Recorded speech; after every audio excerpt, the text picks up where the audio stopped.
Good morning. Hey, good morning. How are you doing? Good. How are you? Good, good. I keep trying to keep my microphone off. Of course, there's some noise happening outside just as I got on.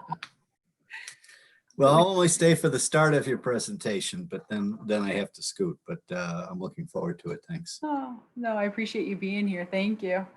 Well, when you're the day 5 person, you need to see what everybody else said. Exactly. Exactly. I expect you to weave in everything from the entire week into your presentation. Well, I might get partway toward your expectation. I'll be able to weave a few things in. Excellent. No, I tried to do the same thing. Unfortunately, I missed Sia's yesterday. I had a grant deadline, but it's been a really good week. Yeah.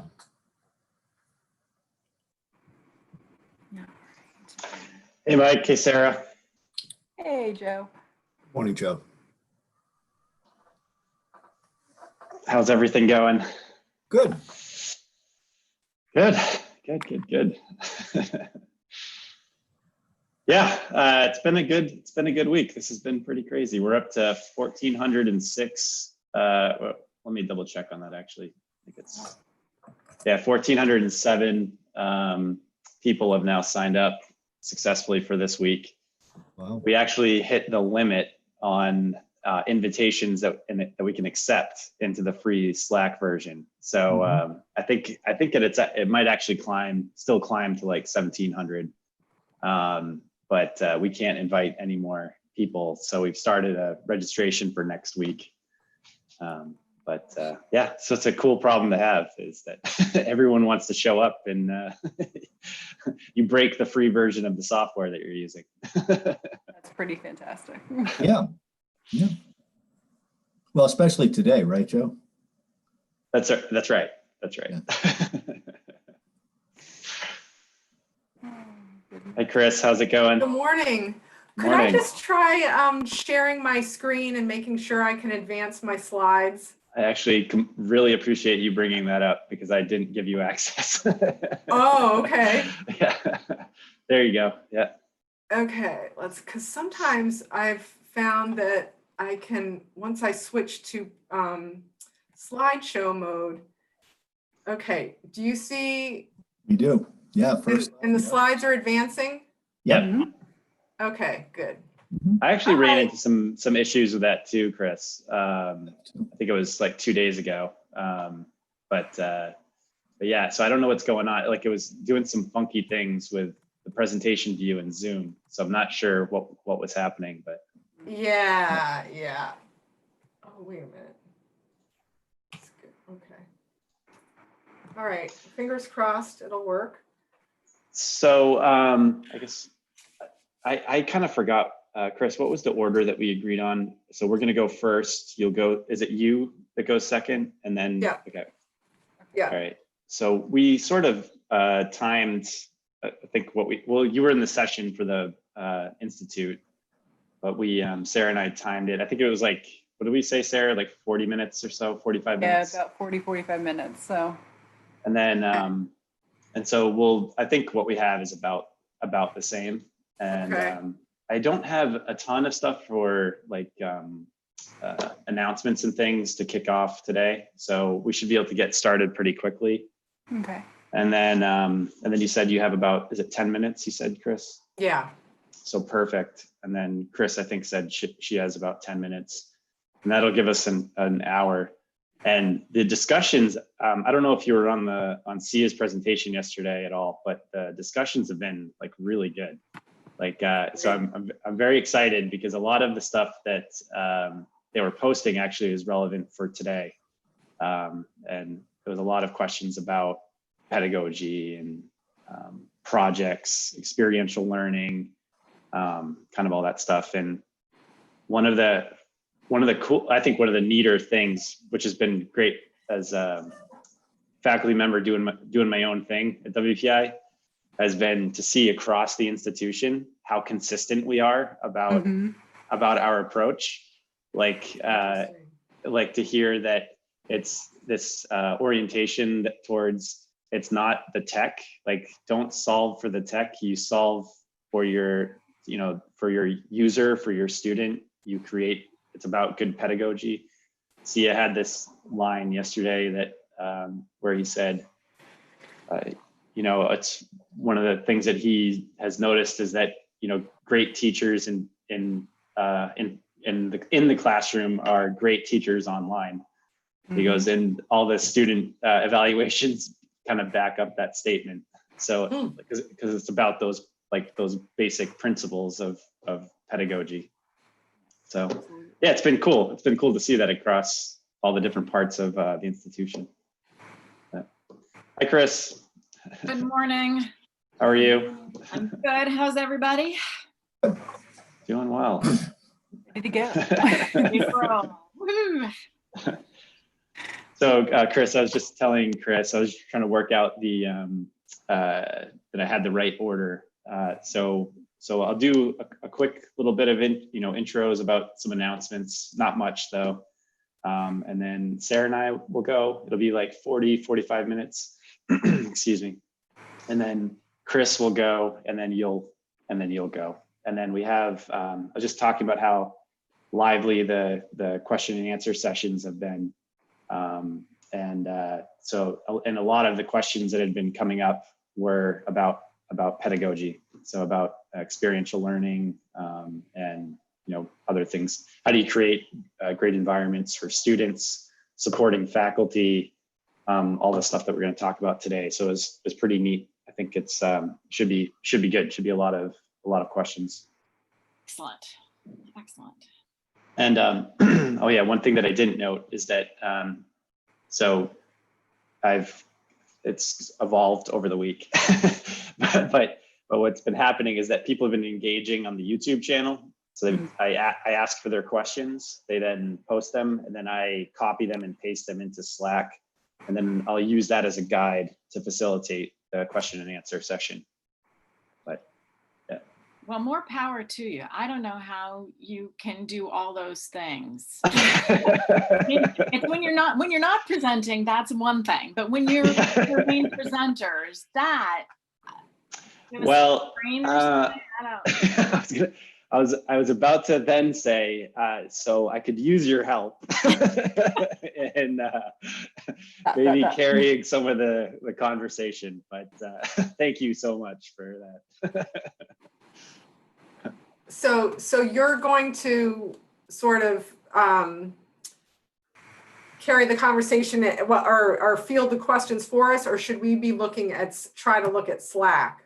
If you'd like to look at Slack or on YouTube, because they're posting in both places, but actually mostly on YouTube. That seems to be the place where people are engaging the most.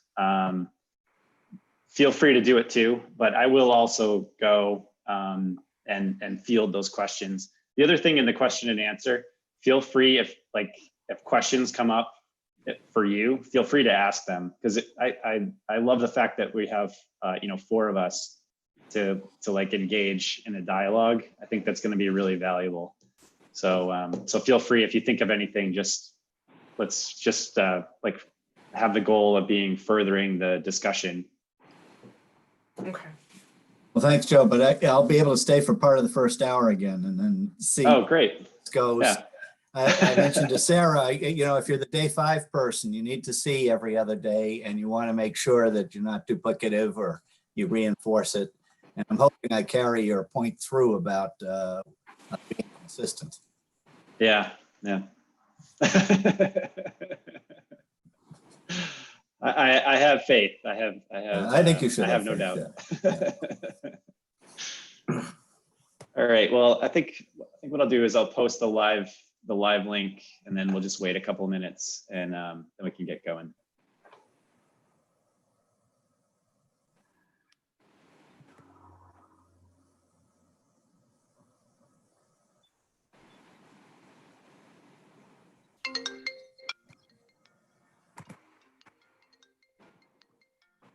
No. Sorry. Always. It's how it always works. Carrie. Now. Good morning. How is everybody? Very Hi, good. Carrie.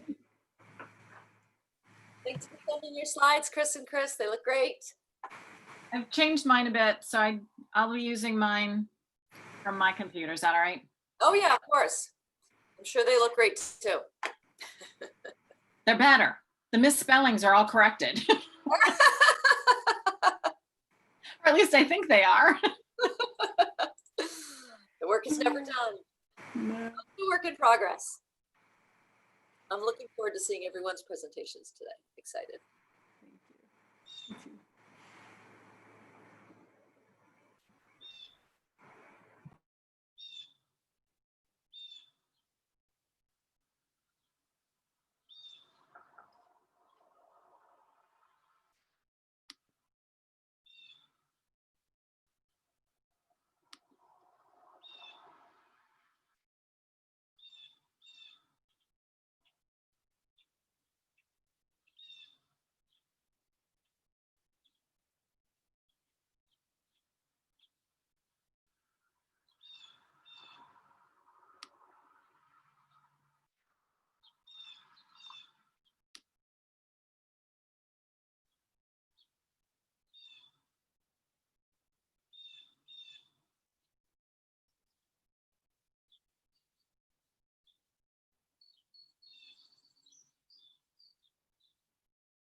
Hey, Carrie, how are you? Good.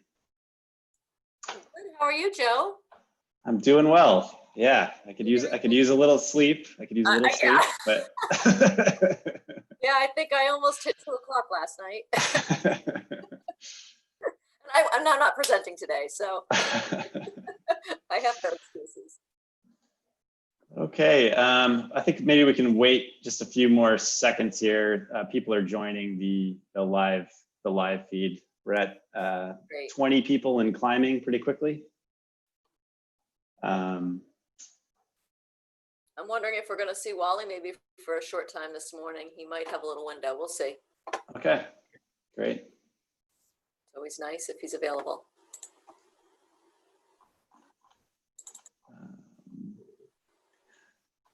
All right, maybe actually I'll get started here and just kick it off and have some of the announcements and things. And Carrie, please chime in if I'm forgetting anything important.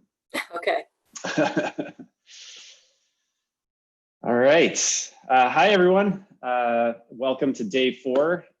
Really excited about the presentation that we have today, plus the question and answer session. We'll be talking about online pedagogy, project-based learning, and then how you support faculty in making this transition to online learning.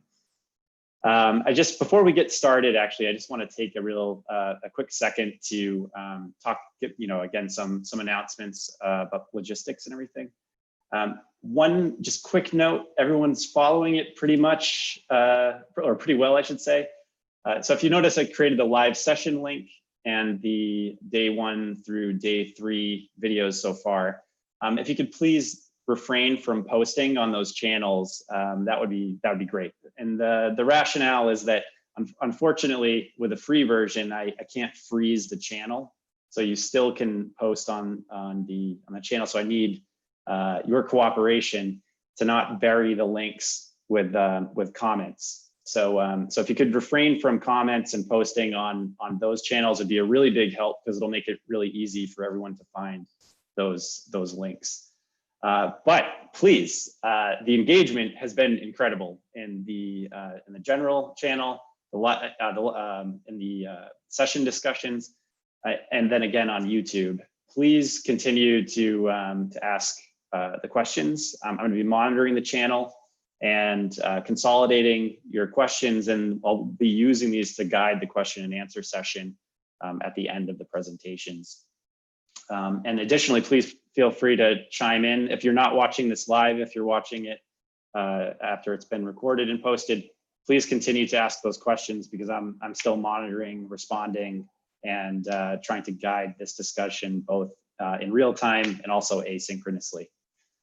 So with that said, I I would like to kick it off to my colleague, Sarah Stanlick, to get us started on a presentation about building community online. Great. Thank you so much, Joe, and thank you all for being here this morning. This is a wonderful opportunity to kind of think through some of our practice and experiences that we've had in the online space, and also kind of just reinforce that design is so important in the way that online learning can happen. And it can be really high quality, it can be really deep and immersive, and a lot of times we get a lot of pushback and worry about it not being enough or good enough. And I think that by going through what you've gone through this week, you're getting the tools and the mind and the skill set to really plan wonderful things for your students. So I commend you all for being here and for making that dedication. So we're going to talk today about structuring online environments. So those intentional decisions and design behind how we create our spaces to learn for high quality teaching and learning. So you'll hear from a number of us today all around the same theme of like, how do we do this well? And how do we do it to encourage full participation of our students? So make sure I'm advancing here in the right way. So we're going to do a little bit of an overview, objectives, kind of sourcing out kind of what our plan is for today. We're going to give you a small prompt to consider. I know it's not as engaging through the YouTube platform, but I know that you're going to be able to give us a lot of great feedback on Slack. So I'm looking forward to your perspectives there. We'll go through and introduce a couple of frameworks that'll help you think about the way you design courses. We'll share some specific examples from our own experience and hopefully give some inspiration or some challenge to things you're kind of dreaming up for your courses. And then we're really looking forward to that robust Q&A. So some of our objectives for today. First, we want to be able to have you leave here today understanding frameworks and design of online communities for optimal accountability, responsibility, collegiality, and learning. I know one thing we've heard loud and clear from you all this week is the nervousness about how do you keep people going? You know, it's a long haul. You're not seeing each other face to face in the classroom necessarily. So there's more opportunity for folks to kind of hide in the back, get lost in the overall course, just lose steam over the time that you're together. So how do we keep that momentum? We want to reflect both you and us on past experiences with online teaching and learning, provide some examples of designing so we can have these thriving learning communities, share some tools and examples. We want to make sure that you have some really good concrete inspiration and tangible ideas. And then we'll have a prompt that we're going to put on Slack after this is over to kind of get you to think about how you're going to apply some of the things that you learned today to your own context. So really personalizing kind of what we discussed today. So I want to just start off, you know, if you're watching this later on, you can pause and you can have a reflective moment. Just take a second here to think, when have you experienced a truly great course? When have you felt your own full participation? This can be online or offline. So think about what that experience is like. What made it positive? And how might you recreate that online? So what were the places where you really felt like you shined either as a student or a teacher in a course? And what were those markers of that experience? So I want you to hold that in your mind because that's what's going to drive how we talk about designing courses moving forward.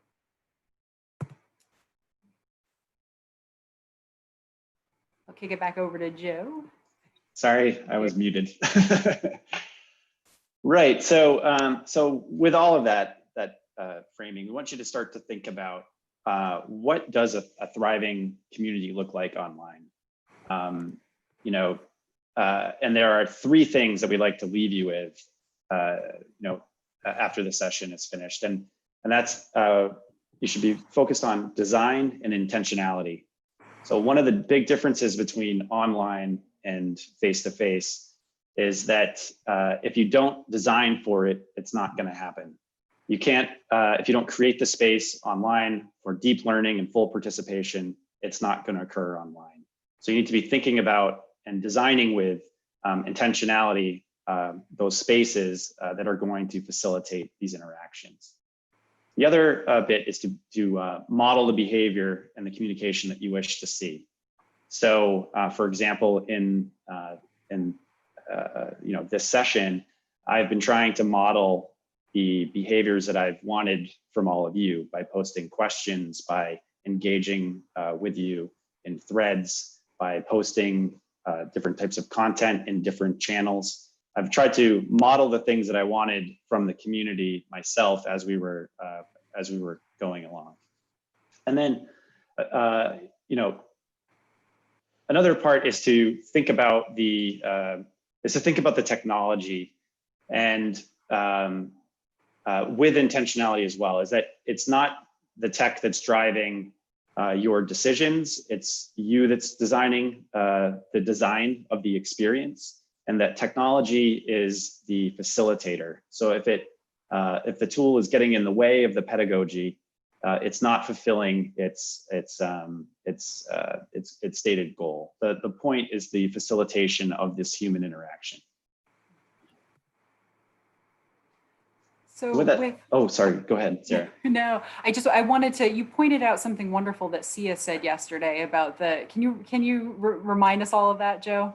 Yeah, so in yesterday's presentation, Sia, he had a number of great quotes, but one of the things that he mentioned is that it's not designing for, or it's not solving for the technology, it's solving for the human. And that in the example of teaching is that teachers who are great in the classroom are going to be great online, because the same principles apply in both settings, face-to-face or actually online.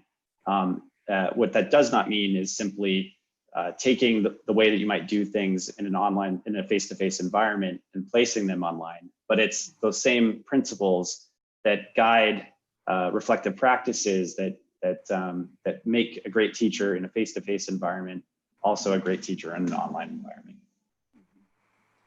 Absolutely. And Wiggins and McTighe are two educational technologists, theorists, kind of thought leaders who have worked around this idea of backwards design. So this is their framework for kind of thinking through how might you design a class, course experience, and activity that really is going to elicit the intended outcomes, right? So a lot of times we get excited by shiny tools that we see for the first time, and we're like, oh, that would be really neat. It would be interesting to use in the classroom, but we don't want to lose sight of the fact that there's actually a bigger purpose there. So with Wiggins and McTighe's work, they remind us that you need to first start with identifying desired results. What is it that you want the students to learn? How do you want their knowledge, skills, attitudes to change? Is it about mindset? Is it about identity development? The first thing that you want to identify is that transformation. Like, what do you want to see happen in those students? So those are the big ideas and the skills. You then move to a space where you're thinking about acceptable evidence. Like, how are you going to know that the students have gotten the point of the lesson, they changed in the way that you're hoping they developed better skills around inquiry, whatever that is, how are you going to know that that change happened? And then finally, you're going to plan the learning experiences and the instruction. You're going to end with thinking about what activity is going to make all of this happen, and then what tech tool is going to facilitate that activity.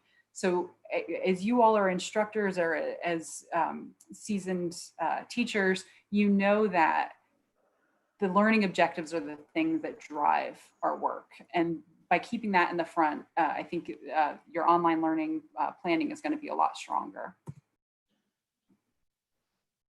Okay, so these are we have several key questions for you, and then number one is what are your priority learning objectives? Do those objectives have a social emotional component? What evidence do you need to prove that the community has reached those learning and developmental objectives? And how might you structure online activities that center those objectives and develop your community connections? And lastly, what technologies exist that will help you execute those activities? Mm-hmm. Yeah. And so Joe is going to start us off by talking about communication, but we've got these three components of a thriving community, and you all have talked extensively in the Slack channel and in our interpersonal discussions about how important community is and that building of that kind of thriving space. So those components that we've identified really are the planning for communication, planning for full participation of the students and of the instructors, the faculty members, and then finally attending to the design choices. So that means accessibility, intentionality of design pieces, kind of accountability, both for yourself and for your students. So we'll walk through a couple of these examples and hopefully then share a little bit about our own experiences. Yeah, so how do we plan for good communication and full participation in an online environment?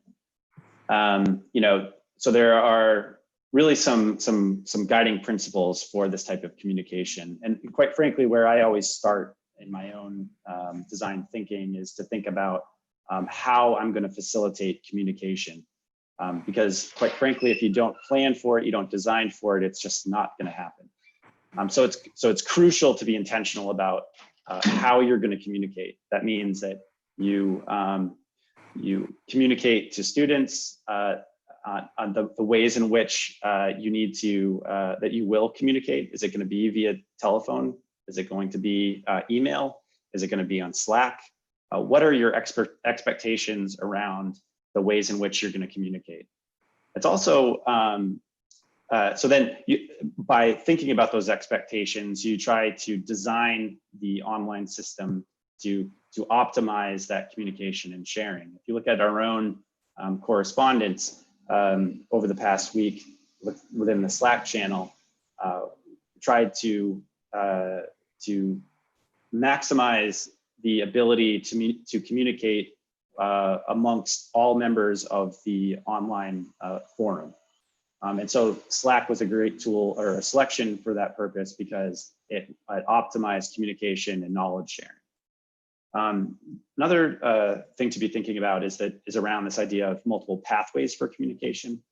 I think you know this very well in Nigeria, is that you might plan for, we were planning for Slack and YouTube to be the ways in which you could access materials and communicate, but there are power outages, there are tech issues that need to be resolved.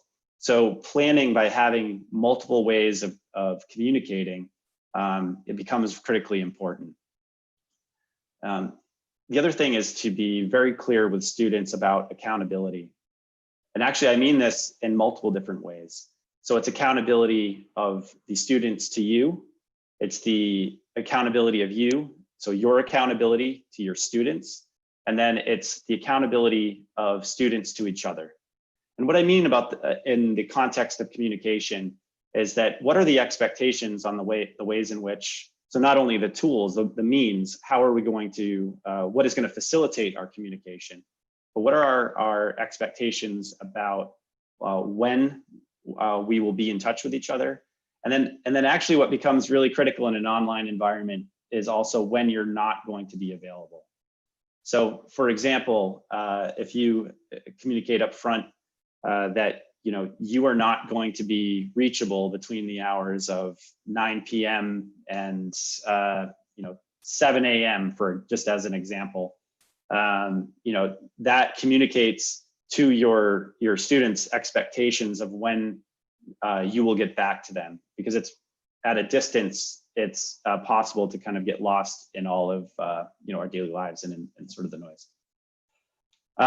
And so the other pieces of it have to do with modeling communication. And so not only is it about expressing and stating these things and how you will hold people accountable, but it's also then practicing it yourself.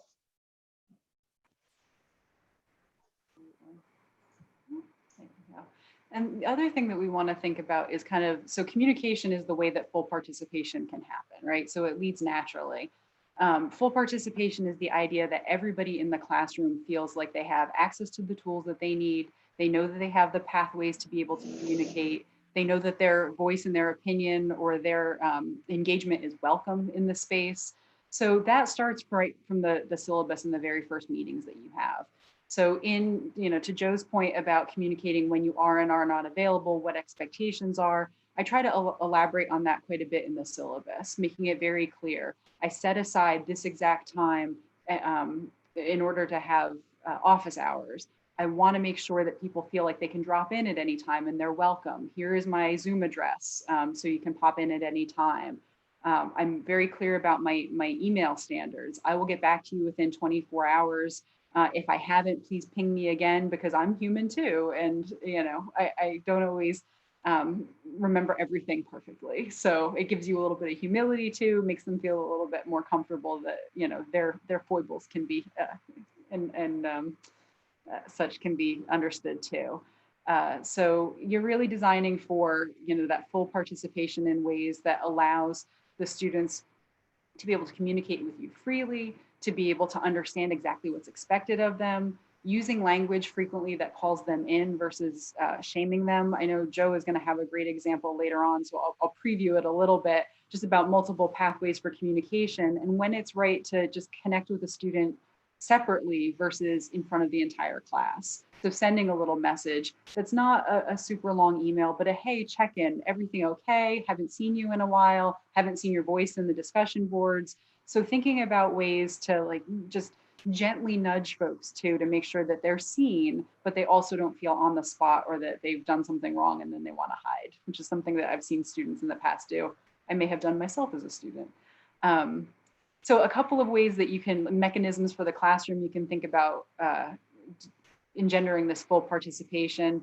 One, anytime you can vote or co-create something where you can get student feedback, if that's feasible and you have the time to do so, that kind of helps the students feel some responsibility and ownership over their own education.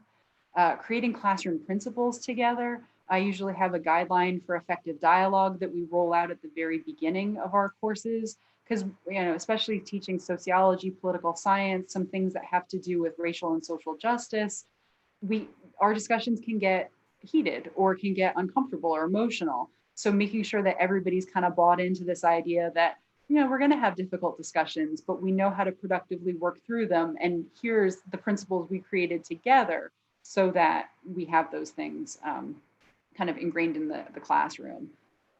So clearly communicating expectations, collaborative assignments, anything that you can do where students are co-creating together. So maybe they're making a website, an e-portfolio, a video. We'll talk about more concrete examples later on, but that collaboration, there are so many tech tools to be able to accomplish that online. That's a huge opportunity in the online space. So reviews and check-ins, we will mention more about assessment later and connecting with students. I say bring the fun because you can be fun in the classroom too. I will give some examples later about ways that we've done that in the classroom, from paint-alongs, you know, using the Microsoft Paint feature in people's computers and doing like little sketches. We've had trivia nights, things of that nature that are connected to the course, but also can have a little bit of fun time together. And then finally, having space where students can lead the agenda. They can teach a concept or lesson. They can be the designated note takers. They can be responsible for summarizing the course material that you covered and then transmitting it back out to the other students. It gives them a sense of responsibility and a different feeling of responsibility to their community members as well. So there are ways to design for that. Right, and so along that idea, you know, around design, and thinking about design choices. So it really is in the designing of the course and the online experience. Its design choices are around accountability, as I talked about earlier. Again, accountability, you to your students to you, and then everybody together. Accessibility, how it is that you make both yourself and resources accessible, as well as to different types of learners, and then also maybe in different types of spaces in online spaces. It's thinking about structure. How are you going to structure not only the course sequencing, how are you going to structure the online environment? It's being really transparent and communicating, you know, very clear expectations. So transparency is the key about your intentions, your expectations, and that goes, you know, for your students as well. And then this is one that I think, I know that all of you have noticed about, you know, our own session this past week, is that it's thinking about emergent design or co-creation. In fact, this Slack workspace that emerged over the course of this session has been emergent. The place that we started and the place that we are now are very different places. And so, you know, you and I we created that together. And so it hopefully better reflects your needs as well as my needs to facilitate this type of session. Yeah, so with that said, let me give you an example of a course that I taught this past spring. So as we've been talking about, thanks to the global pandemic, the way that we were doing business had to change pretty abruptly. So I spent the first few months of the year preparing students in a course to go to Namibia and execute social science research projects with local sponsors. So right here on this slide, you can see that I was going to bring 24 students. There'd be 2 advisors. We'd have 6 projects, 6 project sponsors. Students opt to do this program because it's an immersive experience and to most of them actually, what is a foreign culture. And part of the elements and the draw of this experience is that it's that immersive experience in the foreign culture, but there are opportunities to go away on weekend excursions and things like that. In short, this course, this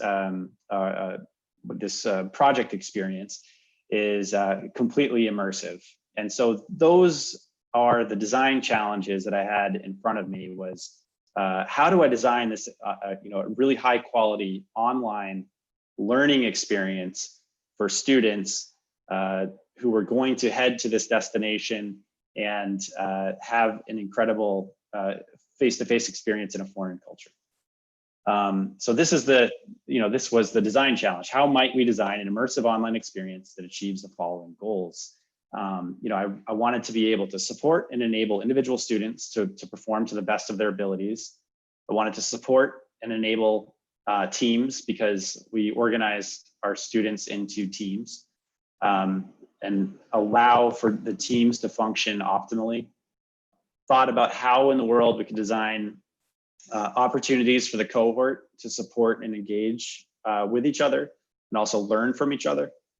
And then also wanted to create the opportunities for the cohort to interact socially, because part of this issue, back in the spring was a lot of disappointment about the abrupt cancellation of this event that they've been looking forward to for the last 2 years. So how could we, not replace it, but how could we create an opportunity for students to also interact socially in ways that might be fun and engaging. And so these were the decisions. So what we decided is that we needed to be able to synchronize the work week so that we could keep everyone together. So some elements of the course would be synchronized. And part of that is because of the issues with working remotely.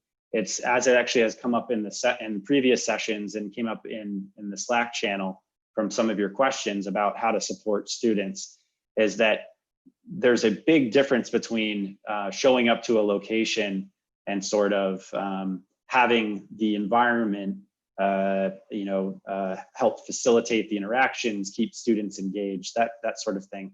But how is it that you structure it when you start to begin to work remotely? How is it that you have like the self-discipline, the sort of guardrails to keep you on task? And so what we devised was a way to synchronize all of this working together throughout a week. And what we came up with was that on each Monday morning, we'd have a kickoff event where the teams would tell us what they'd report on their progress and talk about problems. Every Tuesday and Thursday, the advisors would meet individually with each team. So each team would have a session on Tuesday or on Thursday. On Wednesday, we had an all cohort meeting, and the point was to present the work that they were doing to the rest of the cohort and get feedback from the other students. And this is all facilitated through Zoom. And then on Friday, one of my co-advisor had worked in Hawaii, and there's a tradition in Hawaii called Pauhana. And Pauhana means in Hawaiian, It means the time after work. And so we built in this time to that we wanted to celebrate the transition of ending the work week to then enjoying the weekend. And so we think that we had a pretty good setup here, that it was from Monday through Friday. The expectation was that you were working and having the immersive experience that you were going to have on the ground. That is, you were fully committed to completing your work the same way that you would have while you were in Namibia. So then the second design decision based on our design considerations was that we were very clear about our communication expectations. And then we also identified the tools that we were going to use. So as you can see there, communications tools and expectations, that for short messages, I gave my phone number and we had a Slack channel. And that, so the idea was that we would communicate via those two tools, text messages and Slack. Perhaps you could use WhatsApp to replace some of that. For longer messages that required a lot of thought, we encouraged the use of email. If there was something that was really required an immediate response, like it was really important, it needed to be settled in this moment because it would affect the outcome of their project, we used text messages. For face-to-face conversations and meetings, we use Zoom. And then for all cohort messaging, I use the Slack channels much in the same way that we've been using it for this session. And then just again, the design decision was that we would be emergent in our design. And that is that over the course of using these tools, the design would change. And so the way that we would do this was that we really tried to empower students to help shape the experience. And by doing that, we asked for their constant feedback and input in order to make tweaks and changes to not our expectations of learning, but to the methods in which that we would communicate. And if something was if something was working, something was not working, we would tweak and make sure that it was getting better and better over time. And so that's how we would create Slack channels, again, much in the same way that we've been doing over the course of this session, creating new Slack channels, consolidating, changing rapidly to try to meet needs and desires. And then lastly, we would give students control of team meetings. So they would run them. On Wednesday meetings, they would run it, even though advisors were there to facilitate. It was them that they were the ones that were really driving it. And then we also had, for fun activities that ended the week, we allowed them to decide what it is that we would actually do. And so just a quick rundown, this actually probably shouldn't look all that unfamiliar to you, is that, so for all business related cohort-wide announcements, we created an announcements channel. And it's actually very much like the Slack workspace that you're now familiar with. And then we created, by assessing, this is something that emerged throughout the process, is that by assessing specific learning needs during the course, because they were all executing projects that were different and had different types of skills that were needed in order to execute them, is that, for example, as you can see, data analysis became something that throughout the course of executing these projects, that we realized that they needed more training on how to analyze data. And so created a series of resources that helped walk students through taking their data and then using data analysis techniques to be able to make sense of it. And then we created the questions channel that emerged, and that there were general questions that students had about logistics, about course content, things that were relevant to the entire cohort. And so so in this way too, we were able to really check the pulse of what people were understanding, what they weren't, and that was all facilitated, at a distance. This emerged. We didn't quite expect this, but one of the things that we were worried about was that the real disappointment of our students in the cancellation of this really great experience that they were looking forward to. And I should say it's not just the experience, but the projects themselves. They were really looking forward to being on the ground in Namibia, having that cultural experience, as well as working on these projects that they'd poured hours and hours and hours and hours into, to try to prepare themselves for success in Namibia. So one of the things that we did is we were like, we need to have an outlet for their social, social needs. Can we build community cohort through some social activities? And one of the things that emerged was that we should create a social channel and have it be random. So about random types of things. And students are the ones that really shape this.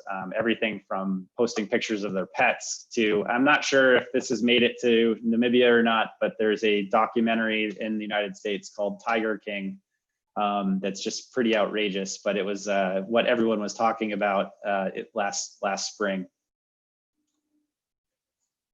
And then we created a social wellness channel because we were concerned about both their mental health and their physical health. Working remotely suddenly like that, just as it requires a lot of development of skills for in terms of learning. It also requires acquiring new skills related to taking care of yourself mentally and physically.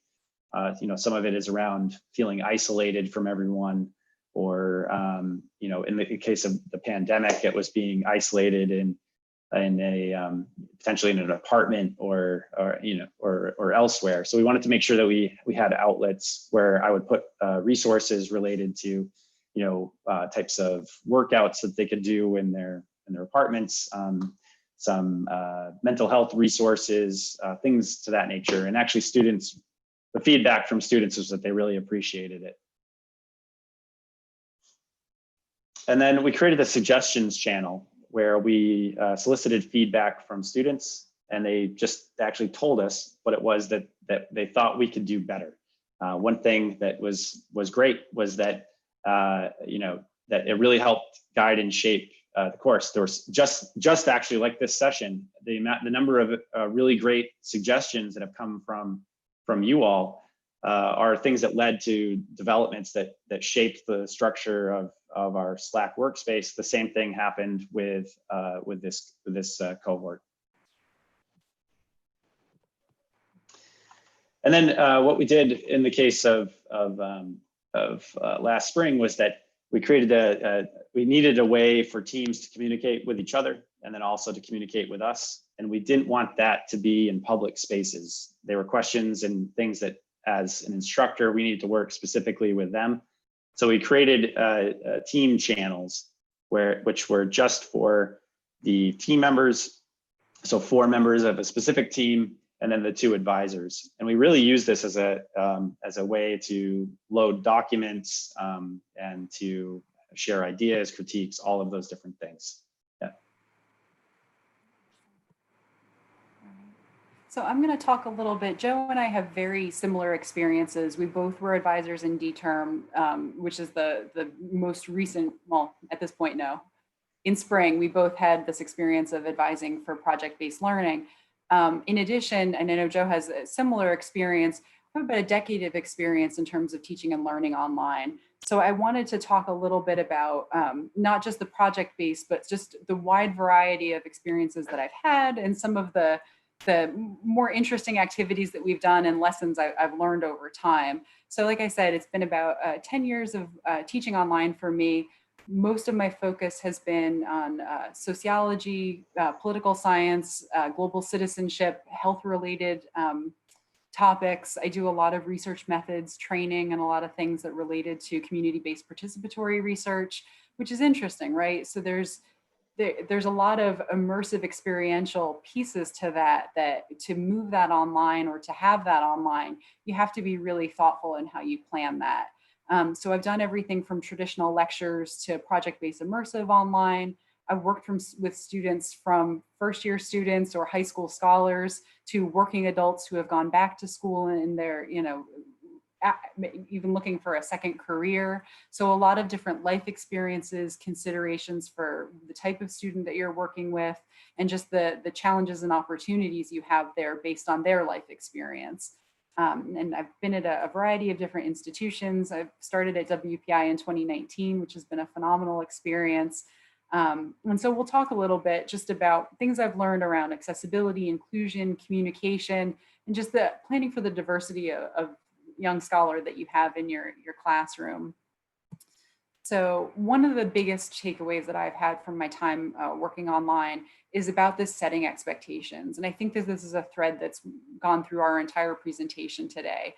You know, what you write in the syllabus is a contract in a lot of ways. So be clear, prepare them thoroughly, and start with that language from the get-go that you want them to succeed. I actually have something in the syllabus that says, my intention is that you get an A for this course, you learn all of the things that are in the objectives, and that you shine. And if there's any challenges, any questions that you have, do not hesitate to contact me and ask me. And then, you know, that communication piece shines through there. Establishing community norms from the get-go about what you expect from the students. Had a lot of instances where students feel like because they're behind a screen, they can hide a little bit easier. So making sure that you're attuned to that and you're planning for ways to reach out to them, and even designing for each other. So I've paired students in either pairs or small teams as accountability buddies throughout classes so that they don't get lost as easily. And that goes for conveying expectations for response time, how I communicate with them, what they can expect for if they email me, when they will get a response, when I'm available and free for pop-in hours. And like I said, I'm emphasizing always that my goal is to have them have a good experience. And so I try to be as encouraging, transparent, and consistent throughout everything. And consistent is difficult because you know, sometimes all of your expectations are overwhelming. So making sure that syllabus, like I said, is really well structured will help you stay on task. But then also, if you have a student who writes to you and the question is a fantastic question that everybody's going to benefit for, make sure that you respond back to everyone. You can take the student's name off of it and say, I was given a great question. I want to make sure everybody has this information.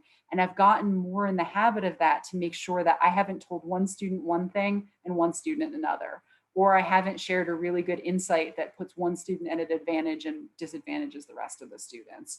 So trying to keep your own kind of rules and habits of consistency, not because you're strict and rigid, but because you want to make sure that you're planning as equitable a process and course experience. You also want to make sure that you've created really intentional space online for discussion. So I will bias towards prompted discussion. You know, Joe said earlier, if you don't plan it, it's not going to happen. So I had started early in my career being like, this is a free discussion board that everybody should just feel like they could, you know, share their opinions whenever they feel like it. That is too loose of a guideline. The students look at that and they're like, does that mean I don't have to? Or they think that I have to have a really brilliant idea to share and I won't unless I have that. So making sure that you have really good questions and questions that are open enough that draws on personal experience as it does in the content.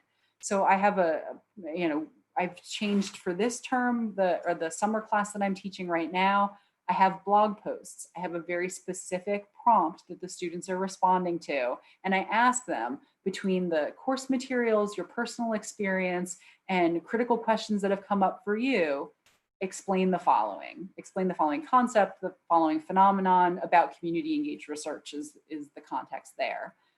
You can use discussion boards, you can use Twitter, whatever technology tool that you have available. Again, think about what you want for the discussion and you can design the tool to meet that.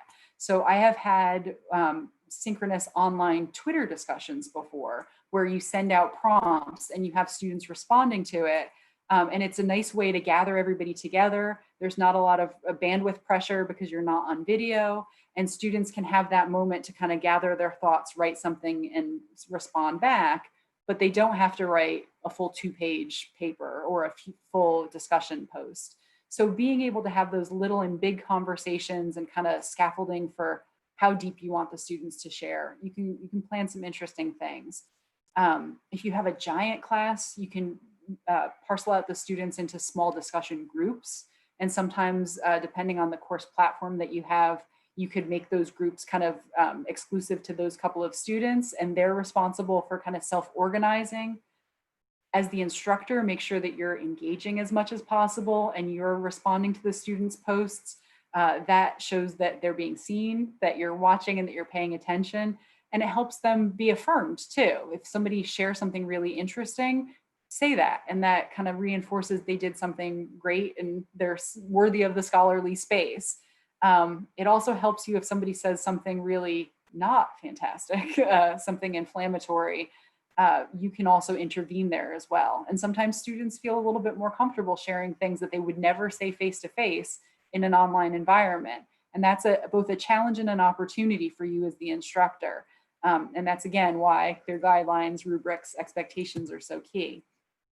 And then finally, I know that we've talked, well, not finally, but finally, before I give some examples, we've talked a lot over this week about kind of diversity of content, about assessment, about trying to understand like how are you planning for things if you can't give a big test, if you are worried about integrity of assessment and integrity of a quiz being taken.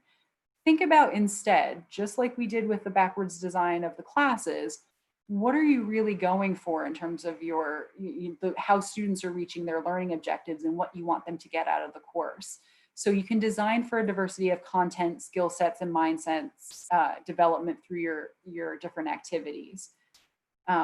One thing that we had with our qualifying project with the project-based experience Joe was talking about, everybody was worried about presentations. One of the huge components of face-to-face is having presentation opportunity. How do you give a presentation that's business-like, that's professional?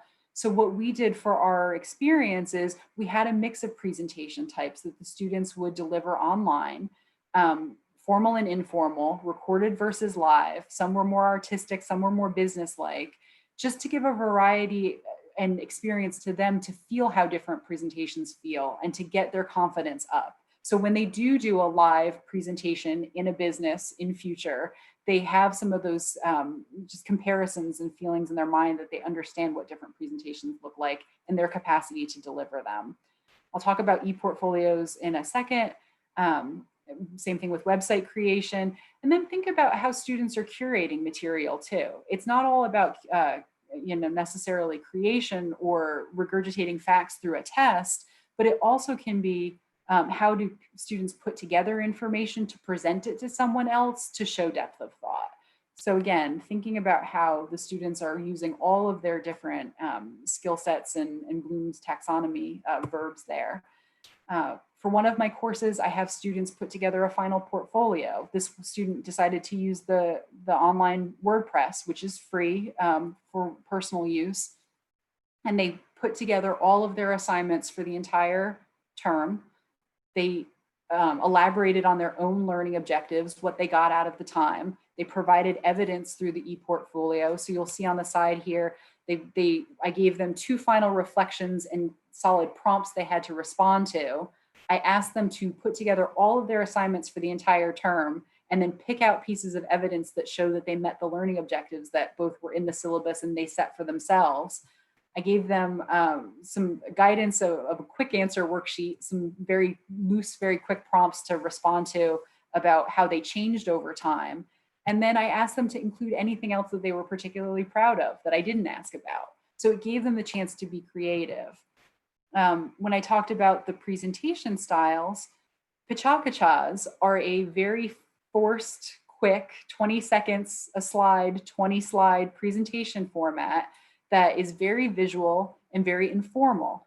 We asked students about the opportunity that they could share with us something that they were passionate about. So they were less worried about content delivery and more interested in sharing something that they just really cared about.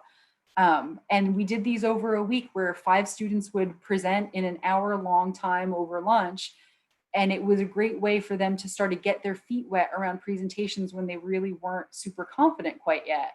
This was one student who loves conspiracy theories and the wild out there theories that are in the world. And he presented on the flat earth theory because that's a thing in the world that he's passionate about. So students were really creative and we got to learn so much about them. And I feel like that helped with our bonding. And then finally, we also had really wonderful guest speakers that we could bring in from outside. So this is our communications department at WPI. Think about the folks that you're working with at your universities who are talented professionals who are not necessarily faculty members, but who have this lifetime body of knowledge that could be really effective. So for me, I cared about our students developing science communication skills. How do you advocate for the project that you've worked so hard on to make a difference in society? And our media and communications folks came in and gave a wonderful presentation, and then students wrote opinion pieces for their local newspapers on their projects. All right, so last thing I think before we get, I think we're pretty close to the end, but we talked about this assessment piece, and Joe, if you want to hop back in here too and play off of this. We talked about this backwards design. What are you trying to cultivate? And we very, very clearly talked about the fact that students, when we're designing for for our assessment pieces, we have to ask ourselves, what do we want the students to know? How do we want them to be different? How will we have that evidence that they got it? And what assessment will demonstrate that evidence? And now assessment can be both process and product. It can be something that helps the students to kind of reflect and go through their experience and make sense of their learning. And it can be evidence to us that they did achieve what we asked them to. And I know that there are concerns here about integrity and high stakes. And there are some things that we're working on replicating in an online environment. So we talked about automation, we talked about plagiarism checkers and things of that nature, tools that are emerging to help make sure that students aren't kind of gaming the system or working around our integrity. But at the same time, the online gives us so many more opportunities to design for accessibility, to make sure that there's less anxiety around tests, right? There's something about the pressure of the room and the time that also makes students not do their best all the time. So in this online space, we can be really creative about the opportunities to leverage that versus seeing it as a delimiter. So. Yeah, and I think what I would just jump in and add as well is that if you look at the availability, so the sort of changing nature of work, the changing nature of knowledge, and how really the requirement, thanks to the internet, is that information is largely accessible everywhere, and it requires finding access. So the utility of memorizing massive amounts of information is really no longer of great value.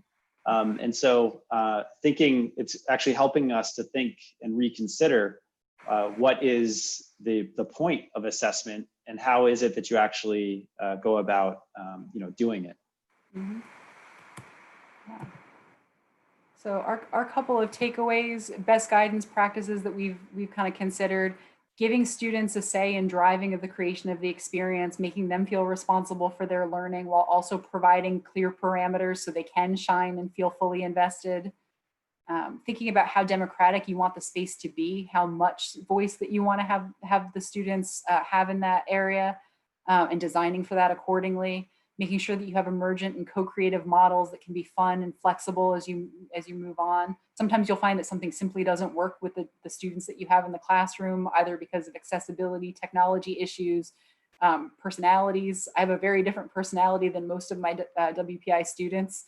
I'm noticing they're a lot more concrete, and I'm a little bit more like, let's think about the possibilities. So I've had to flex and learn a little bit more about how to be clear and stepwise.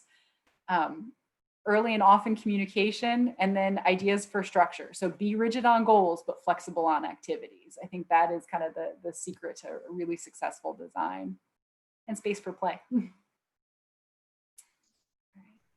Joe, I think that. Yeah, I think I'll hold off on sort of the discussion related issues, and let's turn it over to Chris. So Chris. Thank you, everyone. I'll pull up my presentation materials here.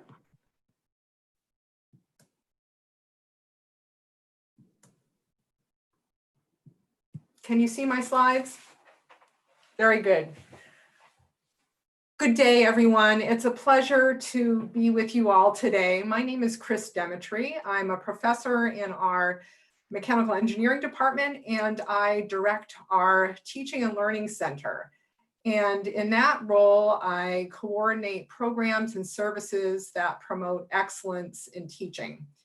In the United States at this time, teaching and learning centers are very active in helping instructors prepare for more online and hybrid teaching in the fall semester. Our Teaching and Learning Center is fairly small, so I rely a lot on partnering with professional staff, such as instructional designers across the institution, and also bringing in colleagues like those that you see here to work together with faculty as we develop our teaching skills. In this presentation, I'll give an overview of our instructional response to the pandemic, beginning in March, and then focusing mostly on what we're doing this summer to try to prepare well for whatever the fall might bring. And as others have noted earlier this week, in mid-March, we had a 10-day transition to what we call emergency remote teaching. And the focus was really on continuity and finishing the academic year. Most of what happened in those 10 days was technical training for faculty and tech support. So for example, some faculty had never used our learning management system called Canvas and had to learn that really quickly with the help of our tech folks. Others had never used Zoom before, so they had to learn that.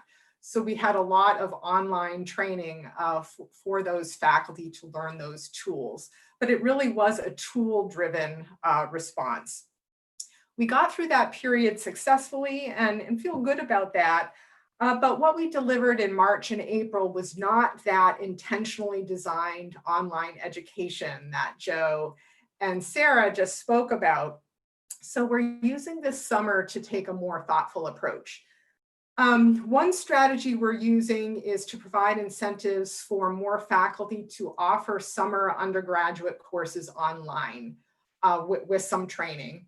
And those classes tend to be smaller, so they're good test beds for faculty to try new approaches with smaller groups of students before they have larger courses or more online teaching in the fall. The other strategy that we're using that I'll provide more detail on is faculty training in online pedagogy. We did not have time for that in March, but it's really our main focus for the summer. I do want to give you some context about faculty training and experience with online teaching prior to the pandemic. In 2016, our instructional designers started a Faculty Institute for Online Teaching, specifically designed for faculty who were preparing online graduate courses to work with them as they were creating and designing the courses to make sure they were high quality. About 60 of our full-time faculty had completed that formal training program. And that's about 17% of our full-time faculty. Another 7% or so had online teaching experience without known training, but a little more than 3/4 of our faculty had no training or experience that we knew of in online teaching.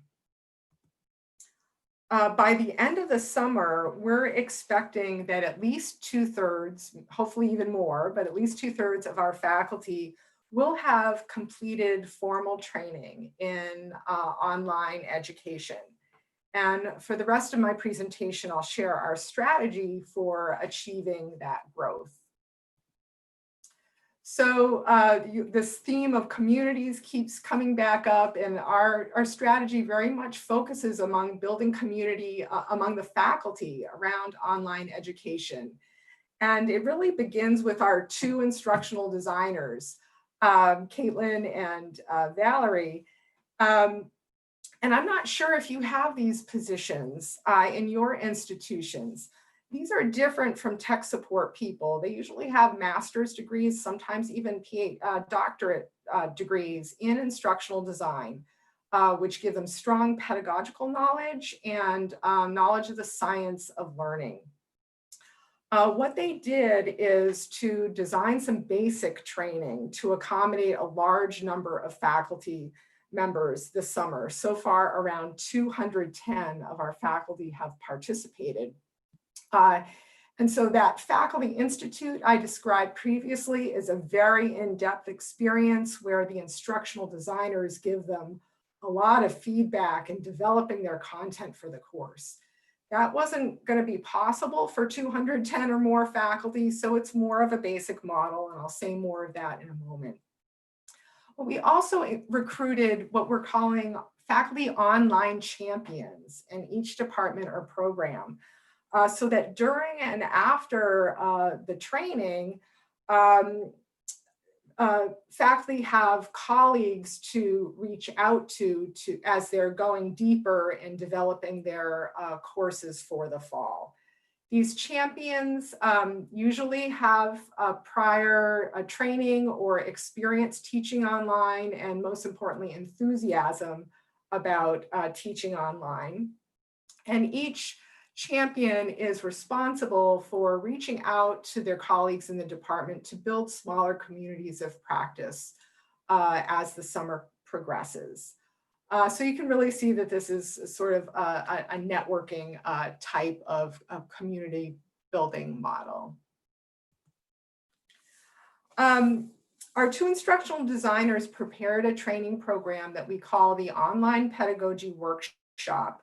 And it's a 4-week asynchronous experience offered on our learning management system, Canvas. It requires just modest effort, 3 to 5 hours a week, spread out over 4 weeks with some discussion board assignments and other types of assignments. Many of our faculty have not taken a high quality online course themselves. So this experience works at multiple levels. They're not only learning about best practices in online teaching, but they're being students themselves. They feel what that's like to be an online student. Our instructional designers are modeling good online teaching practices so they can sort of see someone do it. And we're also noticing that faculty feel the power of developing, of having these peer-to-peer interactions online. They're learning a lot from each other. So by offering 4 sessions of this workshop spread out over the summer, we've been able to accommodate about 210 participants. And I should say we are offering a small financial incentive to our faculty. In our model here in the US, faculty only have 9-month contracts. So normally in the summer, they would be doing other things, maybe focusing on their research.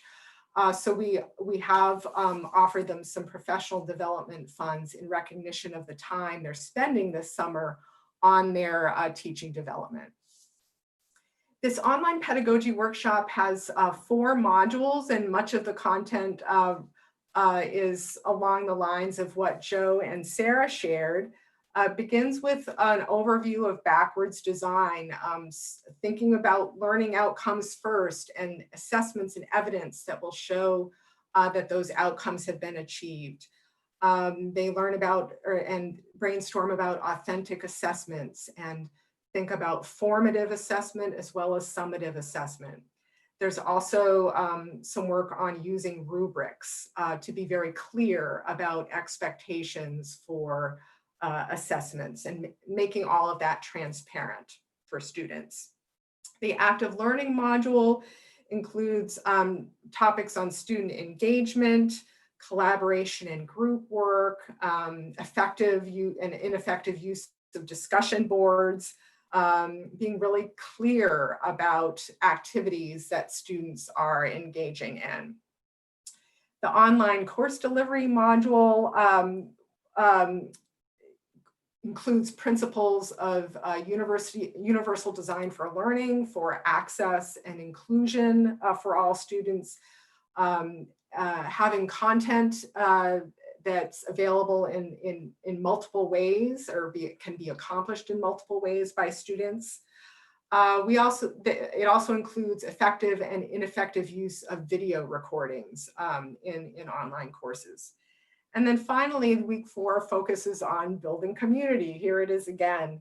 The importance of instructor presence in the course, instructor-student interactions, as well as peer-to-peer student interactions, the power of spending time at the front end on student and faculty introductions and helping them get to know each other. And finally, importance of the syllabus. We know that workshop is a good foundation and starts building community among the faculty around online teaching. But we knew that after the workshop, once they got really in depth to developing their courses and making all these choices, that they'd continue to have questions, and that our 2 instructional designers weren't going to be able to manage all of that. So here's where we created another virtual space where the faculty champions will be active as well. So a place where faculty can continue to interact and learn from each other. We're using the Microsoft Teams platform, and that's what this is a screenshot of. It's very similar to Slack in many ways. On the left, you can see channels that we've decided on based on input from our faculty online champions and conversations we've had among the broader faculty.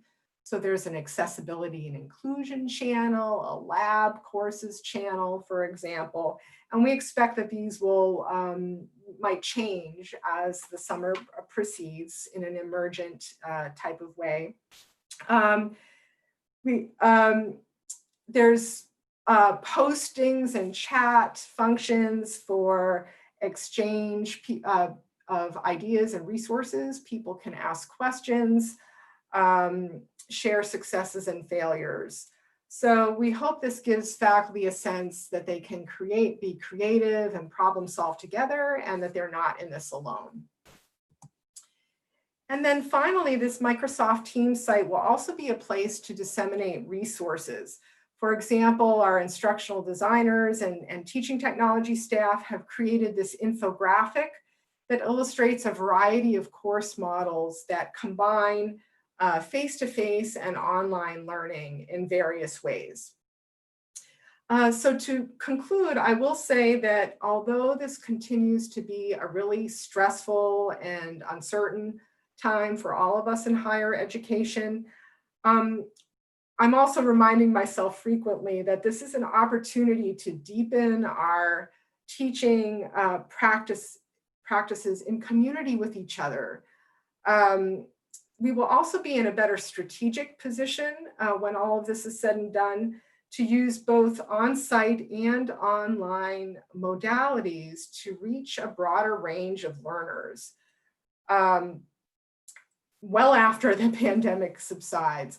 So I'm feeling positive and confident that the faculty development that we're investing in this summer will have significant long-term benefits. I think I'll stop there, and it's been a pleasure being with you today, and I look forward to the Q&A at the end of the session. Great, thanks, Chris. Chris? Thanks, Joe. I will see if I can find my presentation here. Okay, can everybody see my screen? And I'm gonna put it, so can you see my screen now that I can see faces nodding? Awesome. All right, so I'm going to be talking to you a little bit about project-based learning, which at WPI we have found to be an incredibly powerful pedagogy. I've been at WPI for 25 years now. I'm a professor of biochemistry and also the director of our Center for Project-Based Learning. And it differs from the center that Chris, who you just heard, leads, in that our focus is primarily on helping higher ed faculty at other institutions learn how to do project-based learning. But of course, we also collaborate with Chris in helping our own faculty use project-based learning. So first, to give you a little background on what project-based learning is, Basically, project-based learning asks students to apply knowledge to address complex, authentic problems. And the heart of it really is that authentic problem. You have to find something out there in the real world that the students can identify as being relevant, and ask them to use the knowledge that they have, as well as knowledge that they will gain through the process of doing that project. And as they're doing this, they are driving quite frequently their own learning, which can be really positive. Once they have identified potential solutions or found a solution or a way to address the problem, they have to communicate that. And so one of the consequences of project-based learning is also learning how to communicate the results that they have found. And you can ask them to do this in a variety of formats. And you've heard examples from Joe and Sarah both about having them create visual or videos or infographics. And of course, written reports are always a possibility. And at WPI, we quite frequently ask students to do their projects in teams for a variety of reasons, one of which is that learning how to interact productively with others is a very important skill for individuals to have in this world. Also, it means less grading for all of us, and we can all appreciate the value in that too. So that's sort of a very abbreviated version of what project-based learning is. And now I want to give you a little context around what the rest of my talk is going to be about. So at WPI, we've had a project-based curriculum for 50 years now. And as originally envisioned, it included 3 credit hour capstone in the humanities and arts. All of our students, regardless of their major, are asked to do the equivalent of a minor in one of the humanities and arts. And there's a concluding capstone that is a graduation requirement. Another graduation requirement is a 9 credit hour interdisciplinary project, typically done in the 3rd year. And Joe's projects that he talked about, the Namibia experience that turned out to be the remote Namibia experience, is one of those. And finally, all of our students are also required to do a 9 credit hour capstone project in their major. So for our science majors, that can be like a senior thesis.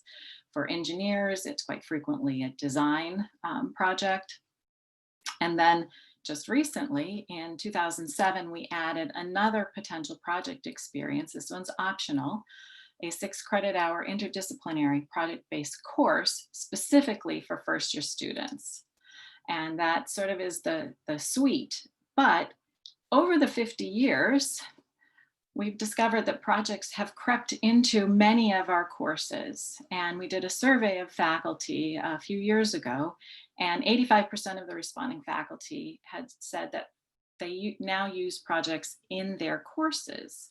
Now, there's no expectation at WPI that faculty build projects into their courses. So an interesting question is, why are projects sneaking into courses so frequently? And I think one of the big answers is faculty have found them to be really fun and valuable ways to promote student learning. So I'm going to give you now some examples of a variety of projects from courses. So as I said, I'm a biochemist, and I taught the protein biochemistry course for many, many years. And for a variety of reasons, I decided they needed to do a project. And ultimately, I had the students pick one enzyme. And as we were learning about protein biochemistry in the theoretical, they were having to examine that one enzyme through parallel as we were developing the theoretical content. So they got to learn a lot about that particular enzyme, use tools that biochemists use, and could see the application of that theoretical content to a specific example. Chris teaches quite often an introductory material science course, and had a real opportunity a couple of years ago when we were having this new building being built that you see in the picture there. And she asked the students as part of the course to make recommendations for flooring for that new building. And so there were project teams, and they got to consider different parts of the building and what materials might make the most appropriate flooring. And they had the opportunity to talk with the architects and present their findings to the architects. We have a robotics engineering program, and each of the robotics engineering courses has a project that is essentially the content of the course. The students are asked to build robots to do specific tasks, and the content of the course is always just in time teaching as the students need to tackle that next bit of creating their robot, of building the machinery, of designing the electronics, of building the programming.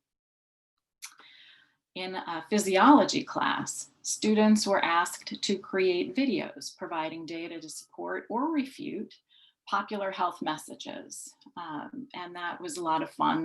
They brainstormed about what popular health messages could be used, and then they had to go out and find primary literature and then distill that down to be accessible to a general audience.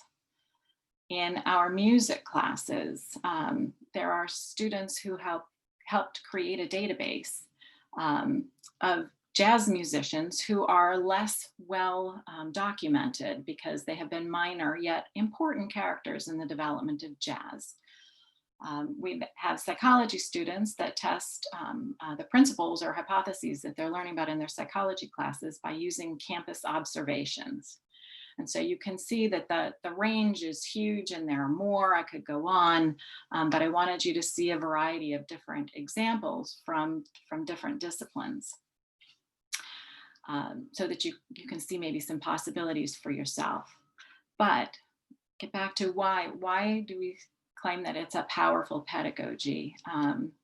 Well, we know that students are motivated by authentic problems. When they can see that their learning can be used to solve or address a real problem or be creative, that engages them, and they tend to be far more involved in the course and far more willing to do the work to learn the material.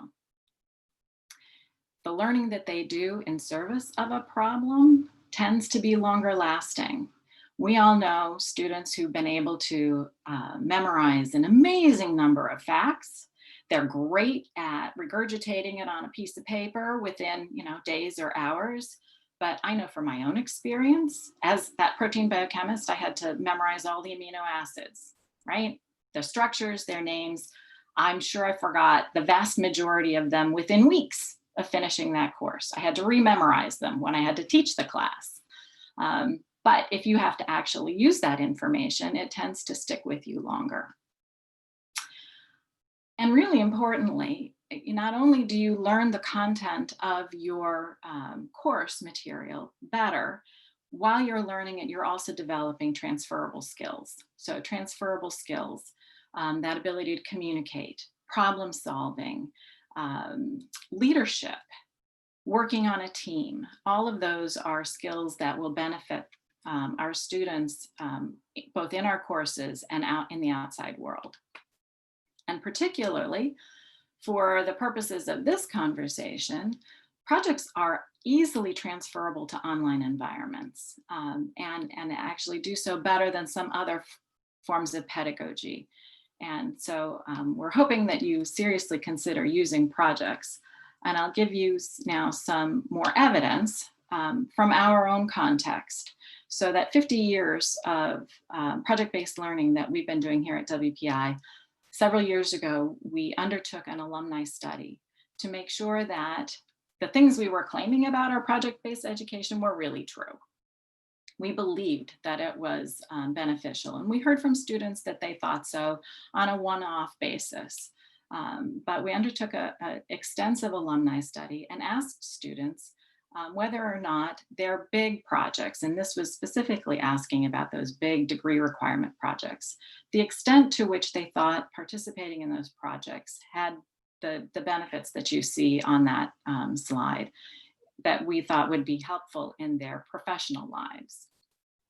And so we were delighted to see that out of the list of things we thought they might benefit from, there was significant belief by our alumni that those things did have positive impacts.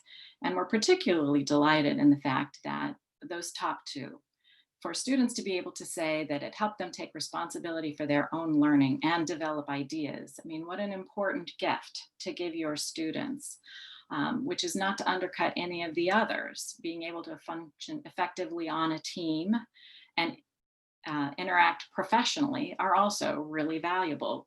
Speaking clearly and effectively, it's a small thing, but really so important. But what really surprised us was not only did the project-based learning seem to have really significant professional impacts, there were also a bunch of personal impacts. The alumni attributed participation in the projects to developing a stronger personal character, a sense that their ideas are important and that they can make a difference. These are not things that we had anticipated, but in retrospect, you can see that this could be true. I think the other thing that's really important to note here is that these, particularly the professional impacts things, but as Joe pointed out, that ability to memorize material is not as valuable now. Employers are looking for people who not only have fundamental disciplinary knowledge, but who can function effectively on a team, who can communicate, who have strong personal characters. These are the kinds of attributes that in employer surveys in the US show up over and over again as some of the top things that employers are looking for. So this is just a tiny taste, but I hope I've gotten you interested in the possibilities of using project-based learning, and I will stop there. And I think at this point, we're just going to go to questions. Is that right? Yeah, that's right. Well, thank you. Thank you, everyone. I think maybe the place to go, because we're starting to get some questions actually about project-based learning. I feel like maybe that's a good starting point, because we can then circle back and bring in all the things that we brought up in our own presentations. But there was just a couple of questions here that are with regard to so like, how do we enhance online teaching by using projects? So the comment about projects are pretty transferable, or a pretty easy way to make a transition to an online environment. Maybe that's also bringing in all the things that we talked about, from faculty support to actual structure of project-based learning, and then how we do the online community. I don't know who wants to kick that off, but what are some thoughts on that? Well, I think that the best thing about project-based learning is that you're actually asking the students to do the work, right? So you need to scaffold the project. So you need to tell them, all right, first we need to go, either you find a problem or they need to go find a problem. And then you have to get them to identify evidence that it's a real problem. And then who are the people impacted? Then again, they have to go do the work. So the role of the instructor is to basically start pointing them in the right direction. You're coaching them in ways to go, but they're going out and doing the work. You have to help them know where to go and maybe help them with the questions to ask. But it basically puts the onus on them to do the work, which is, that's what learning is. They have to do the work. Right. And the rest of you chime in here, because you all have as much experience or more with this.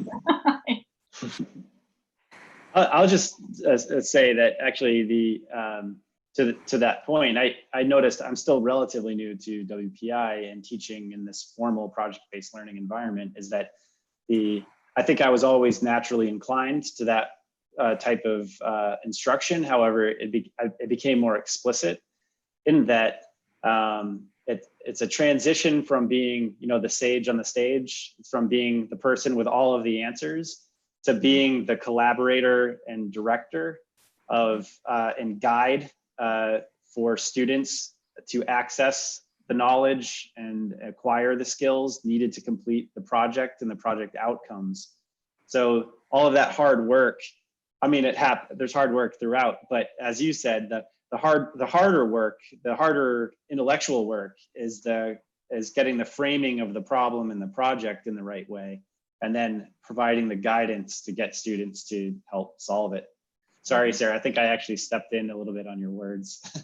No, this isn't necessarily true for all project-based learning, but for especially the project that we were talking about, and then a lot of community-based participatory research and work of that nature, there's also an external sponsor or an external partner that can also add to the responsibility aspect for students. And in our instance, we had, 5 sponsors who were in Germany, 1 sponsor who is in Arizona. They all had very real world, immediate concerns that they were trying to adapt to. So the students got to see up close their challenges in a COVID world, plus what it might mean to remote work in the future. So they got all of these applicable skills that they could directly translate and see how this could meld into their career, which I think was a benefit, especially for their like goal-oriented mindset. And then on top of that, they had sponsors who were really encouraging and were co-educators with us. So it was a nice opportunity for the students to both see this external kind of pressure, but in a good way, and then also affirmation. I would just add that in doing project-based learning in an online environment, I think this calls on us as instructors to be more intentional, even more than we would be face-to-face, with chunking the projects into smaller steps where the students get feedback along the way so that they don't go off in directions that aren't productive. You let them struggle a little bit, but not too much. So that feedback and ability to revise their work going along is really important. And then in an online environment, I think as Joe and Sarah said earlier, the clear expectations and modalities for communication really have to be thought through ahead of time. Like how are students going to communicate it with each other? How are you going to check in on them with them as a team regularly? So just thinking all of that through and making adjustments as needed is going to be especially important for online projects. Can I just add really quickly that jogs in my memory too, the scaffolding of how you prepare them for the communication in terms of who you're dealing with. So our audience out there, you could have, first year students who have never sent a professional email before. So one of their assignments might be drafting that professional email and getting feedback on it. Whereas if you have somebody who's 50 years old coming back to work and has been coming back to school and has been a working professional, that might be more of an offensive assignment to be checking on that. So think about the developmental phases too. That's another important consideration. Yeah, that's great. And I think this sort of thread through a number of comments and questions is probably a good next one, which actually has to do with the issue of fun.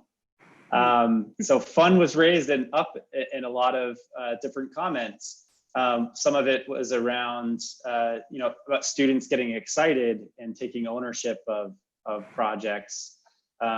More of it had to do with creating the environment, the classroom environment in an online environment, in addition to face-to-face, but specifically online. This relationship between, or tension maybe, between fun and rigor. And I don't know if Mm-hmm. Some of the thoughts that you might have, but that's kind of coming out of a number of these comments, is that we have been kind of talking about fun, but we also talk about rigor. And I don't know if you have any thoughts about those two things in this kind of a learning environment. I guess I would say they're not in opposition to each other, right? I think Sarah said a couple of times, you don't change your standards. You're still looking for what is important, what you value, what you can, what you're going to evaluate the students on, and you set high standards for the work they'll produce. But we all enjoy our jobs more if there's fun along the way, right? So can we structure a fun activity that will help them learn how to communicate better. Or, I mean, I think the video presentations, you know, about something that they're really passionate about. But learning, asking for high production value maybe, or various other aspects that are important to you in your courses. So I think they're just not to see those as being in opposition. And is there a way you can make some things, I mean, that the enzyme project that I talked about for the biochemistry class, I called it the pet enzyme project, right? That was their pet, and they got to, you know, learn all about it and develop some ownership. So that wasn't fun in the way of frivolous, but I think framing it that way made the project more fun for the students to engage in, and more willing, they were more willing to engage with that sometimes really difficult project. Mhm. This is a little bit broader than fun, but and I'm not a learning scientist, but I will say that we do know that students' emotional state is really important in the learning process. And so particularly during this pandemic, we've been trying to be very mindful about their wellness and their emotional state, and making room for that in our classrooms. So that's something that we're really encouraging faculty to consider, since this level of anxiety is certainly going to continue for some time to come. Yeah, and for us in the project-based learning that just happened during COVID times, I think that was so necessary, because we had students who were grappling with mental health issues that would prevent them from doing a good job on the project and feeling fully invested. We worried about them as humans. We're developing the whole human in our you know, undergraduate experience especially. And so I think that the mental health aspect is so key. And I think that the fun helped alleviate some of the pressures and the tension. But also, you know, to Chris's point, they're not in opposition. So we had the Pachakachas might have seemed funny on their, because people talked about croissants, they talked about their favorite pillows, like it spanned a whole variety of topics, but they had to do research and exercise research skills. They had to do presentation skills. They had to develop pieces of confidence. So all of those learning objectives we still had were met in just a different format. So I don't want them to be thought of as like we had this fun kind of throwaway presentation opportunity. They did exactly what we needed them to do. The topic was just a little bit frivolous. Yeah, I think maybe the thing that I have to add to it is that for those of us who consider ourselves, you know, serious academics, even in that language, right? It's serious academics. Like I feel like there's space for joy. There's space for laughter. It doesn't, as long as, and as Chris said, you know, holding to the standards, so that the expectations and of outcomes and those things, those are rigid. And the way that we work together to get to that finish line, you know, those things can be somewhat flexible. And so I always try to remind myself that, you know, it's okay to be joyful and while engaged in work, because after all, we spend a lot of our lives doing work. We might as well enjoy it. Yeah. Let me change some gear. There's some so less, you know, broader questions, but maybe we can just kind of tick off some of them, getting some of your thoughts on it. One of the ones that came in had to do with time. So how to think about time in an online learning environment. So, you know, I take this to mean, so in real time, courses are allocated 1 hour, 2 hours on specific days. And so it's synchronous, but the online environment means that really it's 24 hours of a day are now open. So what are some of your thoughts on this function of time and learning design?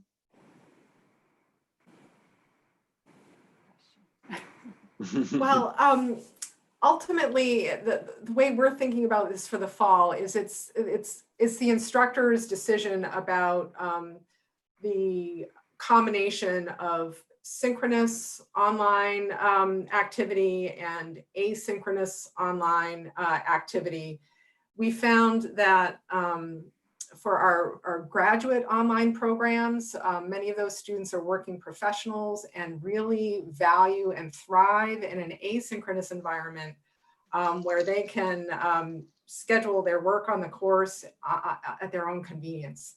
We've also found in the spring that our undergraduate students really were in the habit of showing up to class at a particular time each day and actually having online class at those times in their schedule was what they were used to, and many appreciated that synchronous time each day to have that sort of same class experience. But then typically instructors would also put online, add online content, online activities for students to connect and engage with the material between class periods.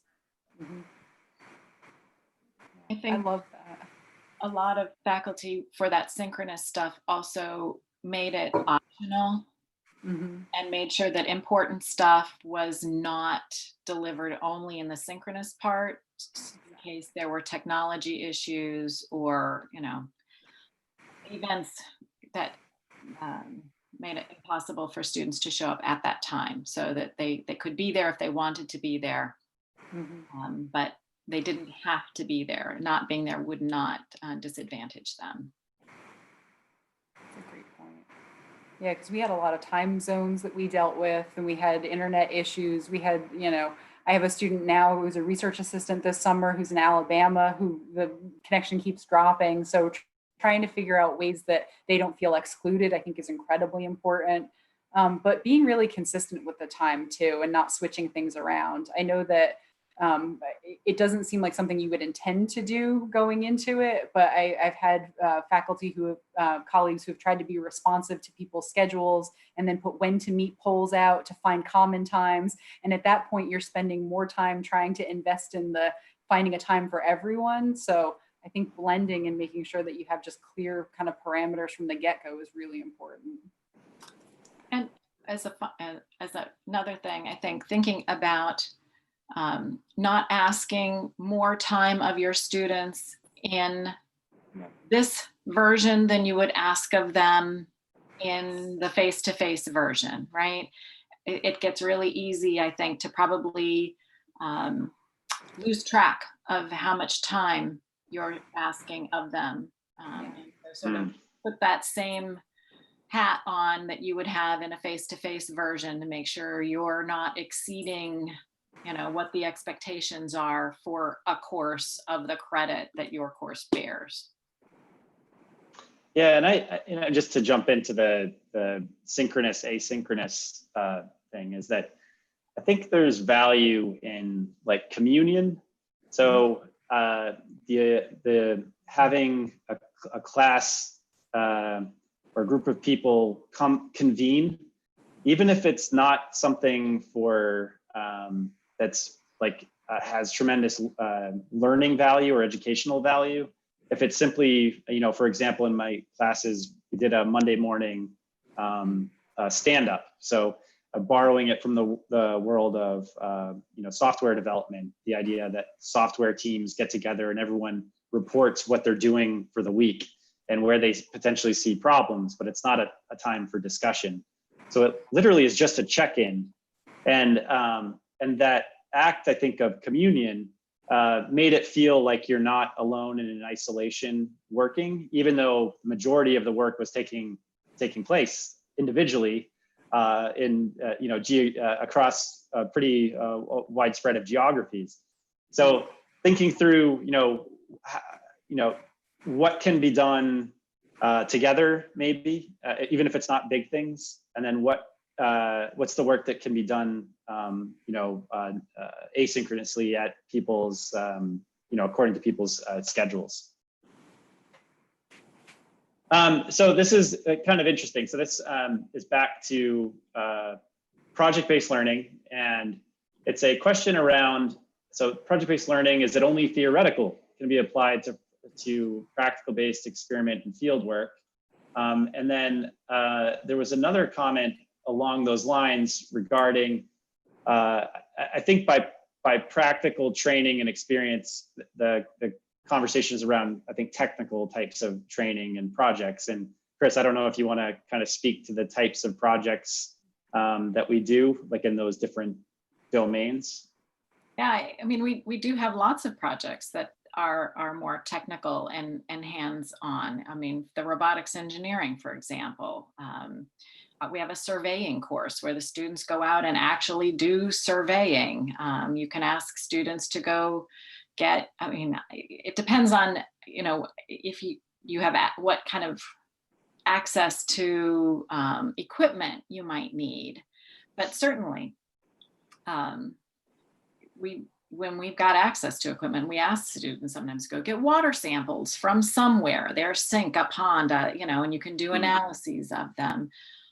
So yeah, I think there are lots of opportunities for both theoretical and really practical hands-on things. I mean, the psychology one was actually hands-on. One example was the students were told to break some social norm and then observe what happens, right? So they were the ones doing the breaking of the social norm and then doing, you know, sort of fieldwork observation. I know one of our faculty sends people to local parks to ask them to observe what part of the park gets used and by whom and at what time.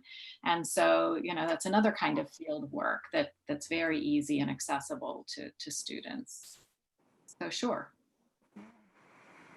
Our IQP, we had quite a few citizen science projects this term. And so there was everything from observation of the light pollution in the night sky. So they didn't have to travel somewhere and put themselves in harm's way in terms of the coronavirus, but they could be in their town and they could do observations and data collection.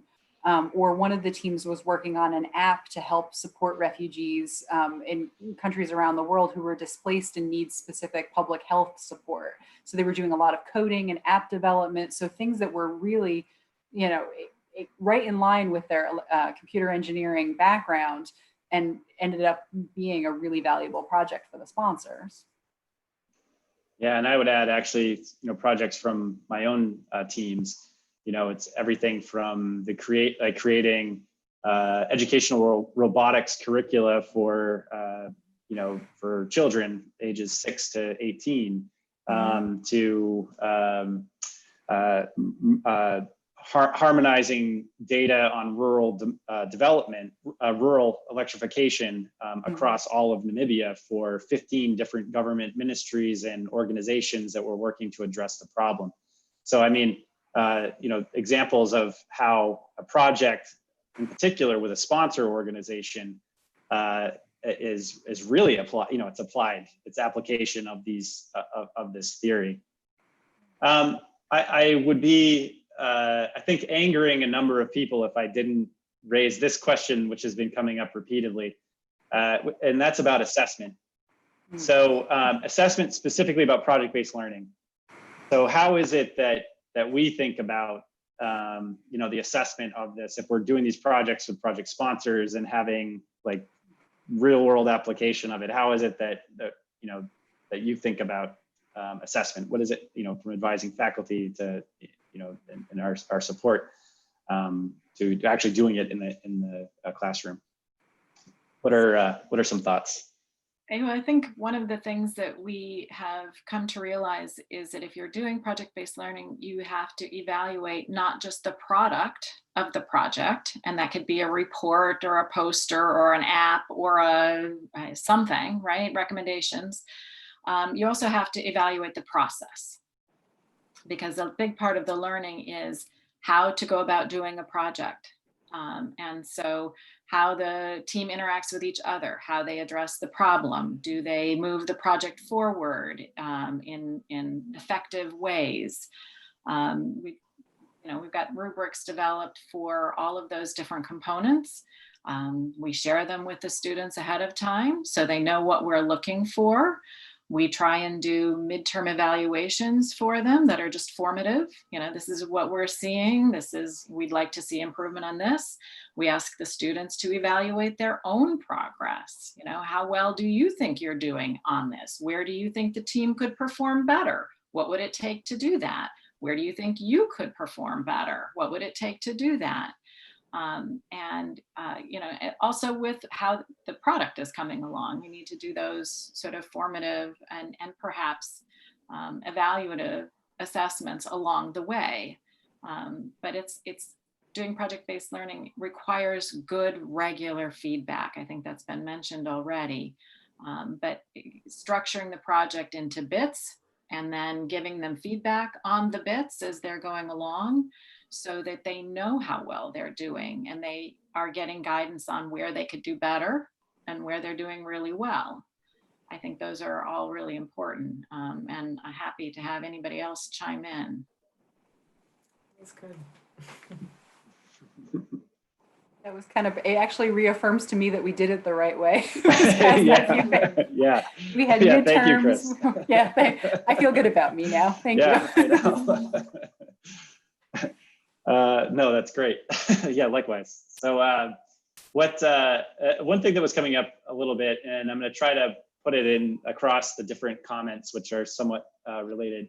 It actually has to do with student abilities. So the variability in preparation that students come into programs at different universities. It's been expressed in a number of different ways, but I believe that's really at the heart of what the questions are.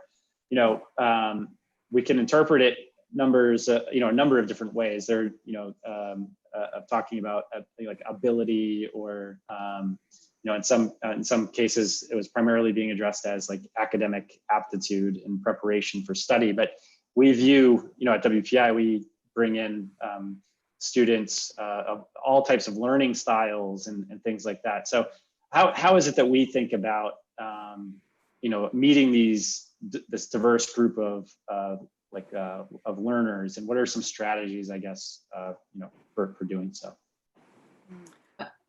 I want to start on this one. This is something we thought a lot about. I lead our first year projects-based curriculum. And one of the things that we recognize is that project-based learning provides opportunities that advantage students who aren't necessarily the best academically prepared. They don't necessarily have all of the academic courses, but some of them have had to solve lots of problems in their lives and are more accustomed to having to address challenges in their lives. And their grit, their resilience frequently makes them great team members, because they're like, yeah, we can do this. And some of our students who have had better academics have had less challenges and are more frustrated and less willing to engage in this kind of learning that's very different. So I think in some senses, project-based learning helps advantage those. There's also some research that shows that having a mix of abilities, and these were defined as academic abilities on teams, provides better learning for the less advantaged students in terms of the academics, and the experience for the higher ability or background, it appears to be no different. They are not brought down, that their experience is the same as if they were put in a group of high ability students. So I think that projects can really help raise the boats for all students. I would add that, yeah, I think project-based learning, in some of my approaches, I try to foster conversations where students can both share their strengths and their assets that they think that they can bring to the project, but also identify areas for learning, so that it's not always just that the person who already knows how to do something does that part of the project, but that everybody is supported in learning new things and in strengthening in areas that they want to. I do want to add that I've found that it's really important to structure in both individual accountability and team accountability for project work. If only team or group process and products are assessed and evaluated, there is a danger of losing what the individual is contributing. So for example, in my material science courses, there's sort of before the team starts the work on the project or in the early stages of it, individuals have to engage with the foundational materials science concepts individually, take some low stakes quizzes. They do get help from the team in learning the material, but there is that individual accountability component. So at the end of the course, I can say not only did they do this really authentic work as a team on material selection, but each individual also has some certain state of knowledge, and I have evidence for that. I think it also really matches nicely with, I hope this echoes what both of you are saying, that idea of the more knowledgeable other. So there's the benefit of having somebody on a team who is a complete novice, who can look at the problem differently and ask the kind of the naive question. Yeah. And then it's great to have the person who is a little bit farther down the road and can understand the higher concepts. And then there's learning that goes on between those students. So the idea of peer learning, we tried to place our students in the project-based experience, oftentimes in the explainer, curator, teacher role, because it allowed them to make the concepts a little bit more concrete in their mind. It inspired their teammates. So for some who didn't have the same type of academic and rigor and preparation, they would see a different way of getting it done or a different standard of rigor that they would want to maybe flex to. And then for the grit that Chris is talking about, and the flexibility and the ability to roll with things, which is not always, an undergraduate's mindset, they would learn from their partners. So I think that that's so important, that kind of positioning them as co-teachers as well helps them with confidence and feeling full participation. So that's actually, you addressed other questions that were coming up as well around the individual and the team. So in a team environment, how do you assess the contributions of an individual? And then to that, I think it also touched on another question that wasn't captured in my initial question, which was around, well, if teams of individuals that are of varying ability, then what are the standards that we hold them to? I don't know if anyone wants to continue down that path for comment, but. Right? Because there's the opportunity for students, because you don't want students to hide and skate by. You don't want them to not get the same educational quality and experience. You also don't want to disregard their personal experience and put them at an inequitable space. So a lot of that, we had a lot of reflective activities. We had the summative and the formative pieces of assessment. We had a lot of check-ins that were both the students reporting on their other teammates and kind of what they were experiencing and feeling. And so when we would have some of those kind of uneven moments where we would realize that either somebody wasn't pulling their weight or they just simply weren't understanding, we would have a conversation with the student, and then we would also think about a scaffolded plan of how they were going to get out of that situation. Like, what commitments can you make? What things did you not realize that you were doing that have impact on other people? Or what essential pieces of knowledge don't you have that's preventing you? So we've had experiences where one student simply didn't have the skill set to deliver on the thing that they were supposed to, but they were too embarrassed to say that. So it was trying to be like, well, there are YouTube tutorials, there's Khan Academy, here are some other pieces that will help you learn X, and then we can be honest about that. And so there was a humility and acceptance piece that happened there too. Yeah, Chris, were you going to add something?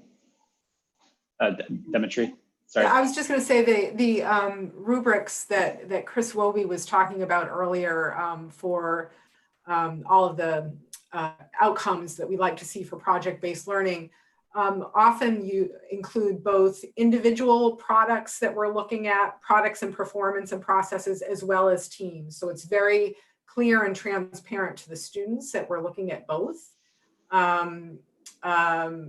so that we're certain that ultimately we are evaluating individuals in the context of a team experience, but not evaluating just this team. Yeah, that's great. So we have time for maybe one or two more. So there was a comment that's come up in several different instances over the last 30 minutes or so, which is around, it's a comment actually, and then also some questions, which is around project-based learning being both time and capital intensive. And so is that true, first of all? And then, okay, well, we'll start there. Is that true? I mean, I'll talk about the time piece, which is that what I noticed about teaching in both the face-to-face and an online project-based learning like orientation is that the time investment really, for me, comes at different points in the semester or in the different points of the term. Yeah. Is that I find that a bulk of my time really, it's very intense at the beginning of a term and prior to the start of the term in how I set the stage for the project work to take place.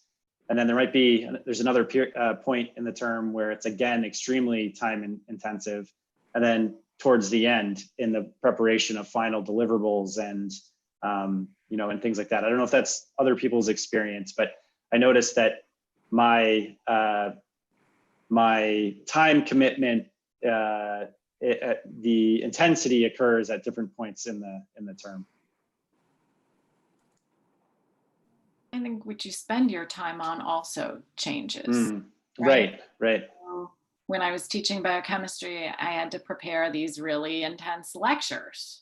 And moving to projects, so you spend way less time on that. Yeah. But you spend more time, as you said, crafting the structure of the project. And actually, coming up with a project in the first place was really time intensive. But the beautiful thing about that PET enzyme project is I could use that same structure year after year after year, and the students got as much out of it every year because for them it was new and different, and I just had to update the tools. And that class had typically somewhere between 80 and 100 students in it, and I did it in teams of 4. So I was grading between 20 and 25 project pieces 3 times a term. And that got to be pretty intensive, but you develop ways of dealing with that. And in the end, I felt like that time was really worth it because I was convinced the students understood the material so much better because they were doing that project. And so to me, that was a worthwhile investment of my time.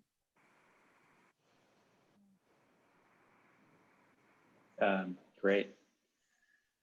Well, I don't know. We have just a few more moments here. I don't know if there's any sort of parting thoughts, project-based learning, online community building, faculty support, any themes that maybe you want to stress as we wind this down, or questions or challenges that you want to pose to the audience?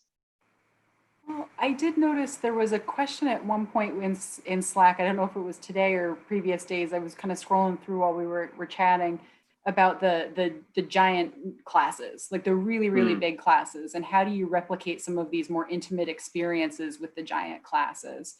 And I feel like using breakout rooms effectively, using peer mentors that are within the class, so giving a leadership role to different students who might be one of those more knowledgeable others who can kind of shepherd those discussions. Like there are ways that you can structure the giantness of the class to feel more intimate that I think that, especially what we were talking about earlier with different, delivery of videos so if there's stuff that you don't need to be face-to-face for, and you don't need to have the benefit of discussion and other people, make those as asynchronous and deliverable as possible. Make little concept videos, stuff that people can digest on their own time. But if you have, some students who could rally a group together and say, we have our, recitation once a week, it's going to be 10 of us, we're going to chat about this concept that we're pulling out. You really can have those more meaningful experiences. So I would just encourage people to think through how do you parcel out without making a ton of time for yourself too, a ton of extra work, because I know burnout is real as well. For the faculty support piece, I saw something on the discussion about, we don't have the investment that we need in Nigeria for instructional design. And I should say we didn't for a long time either. And there are many different approaches that ultimately were successful. On the one hand, faculty were asking for more support as they were being asked to teach more online courses. They were like, I feel like I need some help here. So they were asking for more support. And our academic development people were seeing demand for online programs from industry. So the opportunity of revenue and the faculty asking for support came together, and finally we were able to fund these instructional design positions. But also maybe there are ways where multiple universities can combine resources to make more happen in the early stages. We have a foundation in the northeast part of the United States that this summer is providing small grants to universities specifically for faculty professional development for online teaching. And so maybe there are some entities within Nigeria and elsewhere in African countries that could be brought to bear to start more of this instructional design support for faculty. And I'll just add, I think if you can develop your own groups, your own communities, we talked a lot about community, you got a lot of smart people there, use all of your beautiful brains together to come up with stuff that works for you in your circumstances. Yeah, that's great. And I think the thing that the takeaway that I'd like to add is around design and experimentation. So to build off of what you said about, this community of experts that actually exists right here in the audience right now, the ability to identify challenges and experiment with creative solutions, I think is one of the pathways forward. And so whether that be in your own individual courses or thinking more broadly systemically. So we are 1 minute over, but I think it was 1 minute well spent. So I just want to thank all of you, Sarah, Chris, and Chris. And I want to thank everybody watching. Thanks again. Please continue the comments and questions. We are definitely continuing to monitor the chat room and hope to contribute. So please continue with that. And thanks again, and we'll see you tomorrow for the last day of the session. Thanks, everyone. Okay.